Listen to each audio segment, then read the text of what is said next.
Draga Nina, ti sicer nisi naša redna sodelavka pri reviji in portalu Navdihni me, zato smo še toliko bolj veseli, da te lahko danes tukaj pozdravimo. Virtualno seveda upoštevamo vse covidne in take in drugačne omejitve, kar nas pa ne omejuje, da ne širimo dobrih, navdihujočih, pozitivnih zgodb. In tvoja zgodba je ena takšnih. Zate imam dve vprašanje. Prvo vprašanje je, kako to, da si se odločila tvojo zgodbo deliti z nami? In drugo vprašanje, kaj so bili tvoji največji nauki, za katere misliš, da bi lahko ljudem, ko bodo brali tvojo zgodbo na našem portalu navdihni.me, prinesli oziroma kaj lahko iz teh naukov se naučijo. Pa greva kar s prvim vprašanjem. Izvoliš, draga Nina. Ja, pozdravljeni, se pravi, najprej vas lepo pozdravljam in se zahvaljujem za tale poziv. Zdaj, če začnemo z kdo me je navdihnil oziroma kam me je navdihnilo, da povem svojo zgodbo, bom rekla kar življenje, ampak na začetku pa bom rekla tudi to, da ko smo se spoznale na teli s tabo, poslovno pač, ko smo začeli sodelovati preko projekta Sinergija, bom rekla, se je nekako stkala med vsemi nami neka sinergija, pa tudi midve smo se začutile, jaz pravim, tisti isti ptiči skupaj letijo in se začutijo in pač tak postane neka sinergija in ti si me začutila, jaz sem tebe. Nekako nismo govorili čisto osebne zgodbe, ampak iz samega sodelovanja je razvidno, pač vsak delček sebe malo podeli in takrat si mi to tudi omenila in mi je sprva bilo dejansko zelo, bom rekla, bolj ne kot ja, ker pač tiste stvari, ki damo skozi, saj jaz na njih tako gledam, se nam ne zdijo več toliko hude ali pa da so bile toliko težke, ker pač smo jih že obdelali in smo šli čez to in nam je glede tega lažje, takrat pa smo pa v tisti stvari noter, tako kot se je meni zgodila dejansko bolezen, ločitev, izgorelost in tako dalje, bi pa rekla, da v bistvu takrat je pa kar težko v tisti sami situaciji. No in ko si mi v bistvu drugič še enkrat vprašala, če bi bila pripravljena, sem potem razmislila in ja, dejansko je vsakmu, če deli svojo zgodbo, zelo pomaga. Tako so tudi meni zgodbe od nekoga drugega pomagale, ali v zvezi z boleznijo, ali kot neka inspiracija, motivacija in verjamem, da smo naredili vse, če bo samo enemu pomagalo, pa bo naredil prvi korak k temu, da pač se mu življenje izboljša.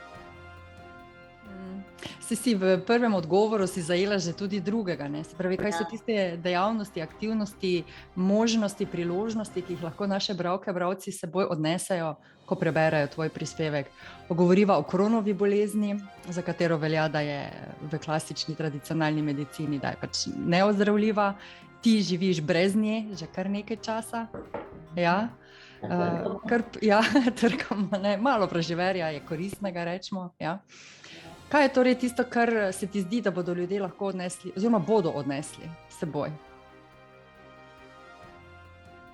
Jaz mislim, da v bistvu, če pogledam sebe, pa mislim, da je vsak človek nekako v notranjosti, ko pride do neke take težke življenjske situacije, kot je bolezen, ločitev, bankrot ali kakršnokoli drugi izziv, ki ga imamo, bi rekla, da nekako pridemo do tistega srža v sebi, ko rečemo, no to je pa tista bojevnica v meni ali pa bojevnik, da se ne predam in grem naprej. Kljub temu, da je mogoče navzven situacija neizhodna, kot je bila mogoče v mojem primeru kot Crohnova neozdravljiva bolezen in to.